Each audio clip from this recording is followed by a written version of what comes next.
நாங்க வெற்றியை பற்றி கொண்டாடல. 108 தொகுதியில ஜெயிச்சிட்டோம், மித்த தொகுதியில ஏன் தோத்தன்னு ஆராய்ச்சி பண்ணிட்டு இருக்கோம். எங்க தலைவருக்கு பதில் சொல்ல முடியாம நாங்க நின்றுட்டு இருக்கோம். நானும் பொதுச் செயலாளரும் அன்னைக்கு தலைவர் இன்னும் 10 தொகுதி இல்லையேன்னு இருக்கும் பொழுது 10 நாள் நானும் பொதுச் செயலாளரும் ஒட்டுமொத்த தொண்டர்களும் அழுதுட்டு இருந்தோம். ஐயோ, இன்னும் இருந்தா எங்க அண்ணன் தலை குடிய வேண்டிய அவசியம் இல்லையே அப்படின்னு. அப்ப எங்களுடைய வேலையை அடுத்த நொடியிலிருந்து செஞ்சுட்டு இருக்கோம். இன்னும் வேலை செய்யணும், மக்கள்கிட்ட நம்பிக்கை உருவாக்கணும். தேர்தல் என்பது மக்களுடைய நம்பிக்கை, கவர்ச்சி அல்ல. தேர்தலுடைய வெற்றி கவர்ச்சி அல்ல, மக்களுடைய பெண்களுடைய நம்பிக்கை. இந்த நம்பிக்கையை உருவாக்குவது ஒரு தலைவனுடைய வேலை. அரசியல் என்பது மக்களுடைய நம்பிக்கையும் அன்பையும் உருவாக்குவது. அப்ப இந்த தேர்தலில் திமுக தலைவராக இருக்கக்கூடிய மு.க. ஸ்டாலின் அவர்கள் தோத்தாரு.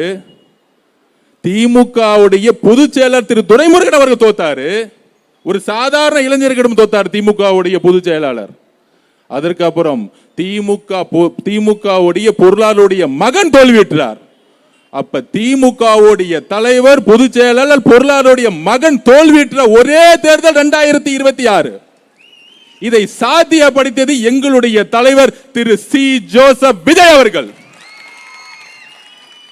இதை எந்த தலைவராலையும் செய்ய முடியல.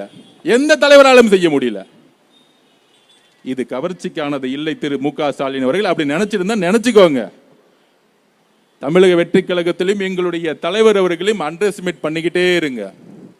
ஒரு 4 இளைஞர்கள் இருக்காங்க, அவ்வளவுதான். கட்சி கட்டமைப்பு இல்ல. கட்சி கட்டமைப்போட இருக்காங்களா? பூத் இருக்காங்களா? எலெக்ஷன் டே அன்னைக்கு 75,000 பூத்துல 75,000 பூத்துலயும் அதுலயும் பாதி பூத்துல 60% பெண்களோட பிஎல்ஐயோட 12 மணி வரைக்கும் அந்த மிஷின் லாரியில ஏற வரைக்கும் வெயிட் பண்ணி கவுண்டிங் ஏஜென்ட் வரைக்கும் இருந்தது தமிழக வெற்றி கழகம். முடிஞ்சா திரு மு.க. ஸ்டாலின் அவர்களே, உங்களை சுத்தி இருக்கிற 10 பேரை வெளியே அமிச்சிட்டு ஃபீல்டு இன்னும் போய் கத்துக்கோங்க. அதுதான் நான் சொல்ல முடியும். இன்னொரு டேட்டாவையும் சொல்றேன். கிட்டத்தட்ட 6 மாவட்டத்தில் திமுக 6 மாவட்டத்தில் ஒவ்வொரு பூத்துலையும் 25 பேர் இருக்குன்னு சொன்னாங்கல்ல. ஸ்டாலின் வருகிறார், ஒவ்வொரு வீட்டுக்குள்ளே நுழைகிறார், பிஎல்ஏ மீட்டிங் போட்டாங்கன்னு. 6 மாவட்டத்தில் சில பூத்துக்கள்ல 10 ஓட்டு கம்மியா திமுக வாங்கியிருக்காங்க. உங்ககிட்ட பிஎல்ஏ ஓட்டு இருந்தா அட்லீஸ்ட் 25 ஓட்டு வாங்கியிருக்க மாட்டீங்க.